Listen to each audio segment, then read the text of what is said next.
Olá, irmãos, graça e paz.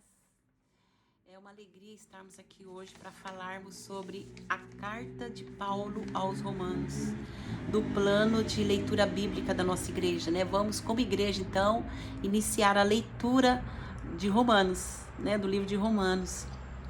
Por que ler esta carta, né? De todas as cartas que o apóstolo Paulo escreveu, esta é a que contém a maior exposição sobre o evangelho.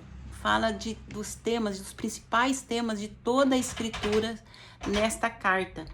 Ela foi escrita no primeiro século, né, entre os anos 55 e 58 depois de Cristo, e era formada por judeus e gentios. Quem são os gentios, né? Gentios são todos os que não são judeus. Como eu, por exemplo, sou uma gentia, né? E essa igreja se reunia nas casas, não existia templo, né? Como em todas as demais igrejas, né? Não existia templo como conhecemos hoje.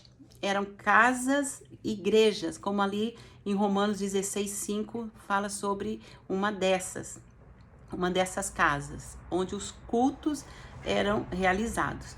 E qual o propósito, né, dessa carta? Paulo começa a carta, depois da sua saudação, né, ele começa falando sobre o seu ministério, ele apresenta as suas credenciais apostólicas, porque na igreja está acontecendo algumas acusações, falsas acusações, boatos sobre o ministério de Paulo.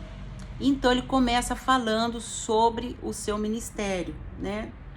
E em seguida, então, tem um ensino precioso também sobre como a igreja deve viver numa comunhão plena como corpo de Cristo entre judeus e gentios. Formado por judeus e gentios, significava que eles todos, como corpo de Cristo, né? Significa que há plena igualdade entre todos os que formam a igreja do Senhor.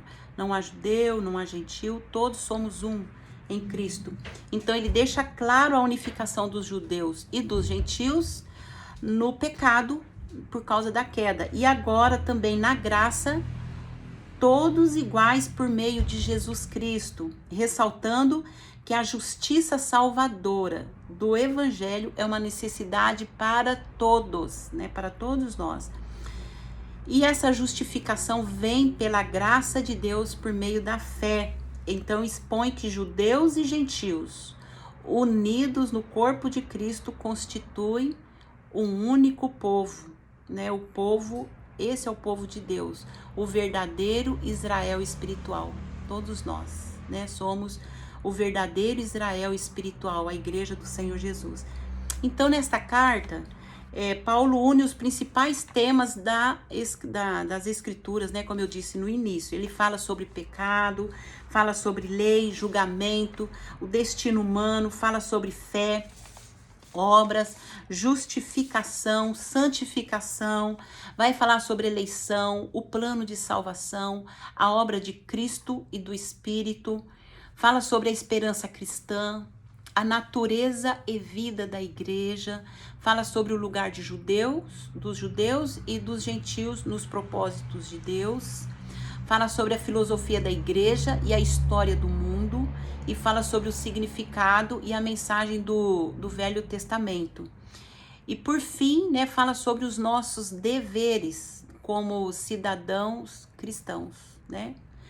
Os princípios de retidão e moralidade de cada um de nós, como cidadão do reino de Deus. E o tema, então, presente em todo o tempo nesta carta é a justificação pela graça mediante a fé. E também, irmãos, tem uma importância muito grande, não poderíamos deixar de falar, né? A importância muito grande desta carta para toda a história da igreja até nossos dias. Por exemplo, um dos maiores pregadores do século V depois de Cristo, João Crisóstomo, pedia que esta carta fosse lida para ele em voz alta pelo menos uma vez por semana, dada a importância dessa carta, né? Também outros, como Agostinho, Lutero, o nosso querido John Wesley, né, o fundador do metodismo, declararam abertamente que foram impactados e transformados a partir da leitura e estudo de Romanos. Então, olha que coisa boa, né? Com certeza seremos também impactados de uma forma especial, né? Toda a igreja lendo este livro, esta carta. E também todos os reformadores consideravam Romanos como sendo a chave divina para o entendimento de toda a Escritura. Então, certamente, irmãos, este livro, esta carta aos Romanos é algo vital e necessário para a nossa saúde espiritual, né? Para o entendimento e crescimento espiritual de cada um de nós, em particular, também como igreja. Esta carta ela é tão atual, né, nos nossos dias hoje, quanto nos dias em que foi escrita, né, para aqueles irmãos de Roma no primeiro século depois de Cristo. Então vamos ler, né, estudar esta carta aos Romanos, lápis e papel na mão, né? Não é apenas uma leitura, é um estudo mesmo, né? Vamos lendo e anotando, ou então na agenda online, né? Anotando na sua agenda online. Enfim, em oração.